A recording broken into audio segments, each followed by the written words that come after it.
പുതിയ സംസ്ഥാന സർക്കാരിന് മുന്നിൽ നിരവധി വെല്ലുവിളികളാണുള്ളത്. പ്രിയദർശിനി തുടക്കത്തിലെ പാളിയെന്ന വിമർശനങ്ങൾ ഒരു വശത്ത്, ഇതിനിടെ സ്വകാര്യ ബസ്സുകളുടെ ആശങ്ക മറുവശത്ത്. ഏതായാലും വരും ദിവസങ്ങളിൽ സതീശൻ സർക്കാരിന്റെ നടപടികൾ ഉണ്ടാകുമെന്ന് വ്യക്തം. പ്രിയദർശിനി സൗജന്യ യാത്രയിൽ സുപ്രധാന നീക്കവുമായി സർക്കാർ. പുരോഗതി പഠിക്കാൻ വിദഗ്ധ സമിതിയെ നിയോഗിക്കും. സ്വകാര്യ ബസ് ഉടമകളുമായി 13-ന് ചർച്ച. KSRTCയിൽ സ്ത്രീകൾക്കായി നടപ്പാക്കിയ പ്രിയദർശിനി സൗജന്യ യാത്രാ പദ്ധതിയിൽ സുപ്രധാന നീക്കവുമായി സംസ്ഥാന സർക്കാർ.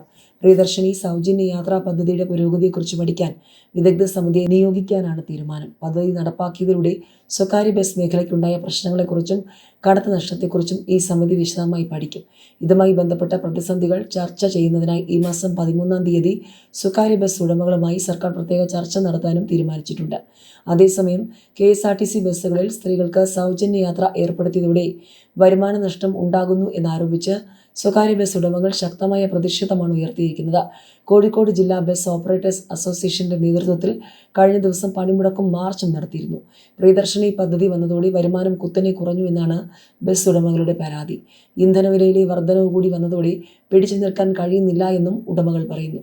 ഈ സാഹചര്യത്തിലാണ് സ്വകാര്യ ബസ് ഉടമകളുമായി സർക്കാർ പ്രത്യേക ചർച്ച നടത്താൻ തീരുമാനിച്ചിരിക്കുന്നത്. PSC പരീക്ഷാ ക്രമക്കേട് വിജിലൻസ് അന്വേഷണത്തിലേക്ക്. ആസൂത്രണ ബോർഡ് ചീഫ് പരീക്ഷയുടെ ഉത്തര മൂല്യനിർണ്ണയം ചെയ്യാതെ വിട്ടതിലുള്ള അന്വേഷണം സംസ്ഥാന പോലീസ് ഏറ്റെടുത്തേക്കും. വിജിലൻസിനെ അന്വേഷണ ചുമതല ഏൽപ്പിക്കുന്നതിനെക്കുറിച്ചാണ് ആലോചന. നിയമോപദേശം തേടാൻ ആഭ്യന്തര വകുപ്പ് തീരുമാനിച്ചു. ഭരണഘടനാ സ്ഥാപനമായ PSCയുമായി ബന്ധപ്പെട്ട ക്രമക്കേട് അന്വേഷിക്കുന്നതിന് നിയമ തടസ്സമുണ്ടോ എന്നതിലാണ് ഉപദേശം തേടുന്നത്. PSCയുടെ അന്വേഷണം ശരിയായ വിധത്തിലല്ലെന്ന ആരോപണം ഉയർന്നിട്ടുണ്ട്. ചെയർമാന് കീഴിലുള്ള ഉദ്യോഗസ്ഥയ്ക്കാണ് ഇപ്പോൾ അന്വേഷണ ചുമതല. അന്വേഷണം അട്ടിമറിക്കാനാണിതെന്നാണ് വിമർശനം. ഈ സാഹചര്യത്തിലാണ് അന്വേഷണം ഏറ്റെടുക്കാൻ സർക്കാർ ആലോചിക്കുന്നത്.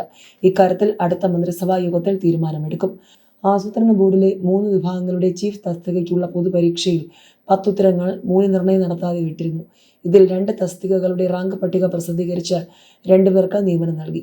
അഡ്മിനിസ്ട്രേറ്റീവ് ട്രിബ്യൂണലിൽ പരാതി എത്തിയപ്പോഴാണ് പിഴവ് PSC സമ്മതിച്ചത്. 3 തസ്തികകൾക്കായി 200-ലേറെ പേർ പരീക്ഷ എഴുതിയിരുന്നു. അവരുടെയെല്ലാം ഉത്തരക്കടലാസ് പുനർമൂല്യനിർണ്ണയം നടത്തി റാങ്ക് പട്ടിക പരിഷ്കരിക്കുമെന്നും PSC അറിയിച്ചു. അതിനുള്ള നടപടികളൊന്നും ആയിട്ടില്ല. PSCയെക്കുറിച്ച് ഒട്ടേറെ പരാതികളാണ് മുഖ്യമന്ത്രിക്കും മന്ത്രിമാർക്കും ലഭിക്കുന്നത്. ഫിഷറീസ് വകുപ്പിലെ extension officer, assistant information officer, DYSP special recruitment, law college assistant professor, Kerala administrative service KAS, സർവകലാശാല PRO തസ്തികകളിലെ തിരഞ്ഞെടുപ്പ് നടപടികളെക്കുറിച്ചാണ് പരാതികൾ കൂടുതലും. ഇവയെക്കുറിച്ചും നിഷ്പക്ഷമായ അന്വേഷണം വേണമെന്ന് വകുപ്പ് മന്ത്രിമാർ മുഖ്യമന്ത്രിയോട് ആവശ്യപ്പെട്ടിട്ടുണ്ട്. ഈ പരാതികളും വിജിലൻസ് അന്വേഷണത്തിന് കൈമാറാനാണ് ആലോചന.